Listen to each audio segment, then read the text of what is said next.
வணக்கம். ம். எல்ஐசி நீங்க கரெக்டா கட்டுறீங்களா? கரெக்டா கட்டுறான். கரெக்டா வாங்குறதுக்கு வர்றாங்களா? வர்றாங்க. எப்படி உங்க எல்ஐசி நீங்க இதுல லோன் எல்லாம் கொடுக்குறாங்களா? லோன் எல்லாம் தர்றாங்க. சரி. லோன் எல்லாம் தர்றாங்க, உங்களுக்கு வாங்கியிருக்கான். எப்படி பயனுள்ளதா இருக்கு? இத்தனை பாலிசி போட்டிருக்கிறீங்க. ஆஹ் எத்தனை பாலிசி போட்டிருக்கேன்னு பாருங்க. குடும்பத்துல எத்தனை பேர் இருக்கிறாங்களோ அத்தனை பேர் இன்சூரன்ஸ் போட்டிருக்கிறாங்க. போதும் போதும் போதும், லிஸ்ட் பெருசா போய்கிட்டு இருக்கு. உங்களுக்கு பெனிஃபிட் இருக்கு. இருக்கு இருக்கு. சரி, சேமிப்பு முக்கியம். சேமிப்பு தான் முக்கியம். மற்றவங்களுக்கு என்ன சொல்றீங்க? மற்றவங்களுக்கும் போட்டா நல்லதுதான்.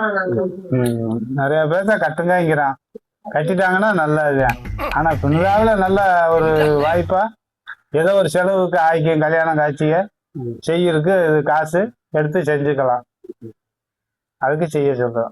எங்களுக்கு ஊக்கம் கொடுத்ததுக்கு ரொம்ப தேங்க்ஸ் சார். அடிக்கடி வரணும், நீங்க கண்டிப்பா வருவேன். Okay sir. பாருங்க, கிராமங்கள்ல இப்ப நிறைய இப்ப பாலிசி போட ஆரம்பிச்சிட்டாங்க. ஏன்னா ஆம்பளைங்கெல்லாம் பாத்தீங்கன்னா இப்ப மது கடையில பாத்தீங்கன்னா கூட்டம் அதிகமா இருக்கு. சம்பாதிக்க மது கடையில போய் விடுறாங்க. இப்ப பெண்கள் தான் சுதாரிச்சு எல்ஐசி கட்டுறாங்க. நிறைய பெண்கள் வந்து எல்ஐசி போட்டிருக்கிறாங்க. வாங்க, என்ன பத்தி இந்த ஆள்கிட்ட எடுத்து சொல்லு. அவர் கண்ணே இருக்க பரவாயில்ல, நல்லா வசூல் பண்றாரு. மாமரத்து வீட்டிலோட ஒரு ஆள் இறந்தது கூட பணம் வாங்கி கொடுத்தாரு.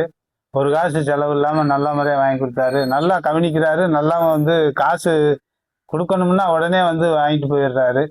நல்லா கண்ணே இருக்க பத்தி பிரச்சனை இல்லை, நல்லா நடக்குது. Yes yes, thank you.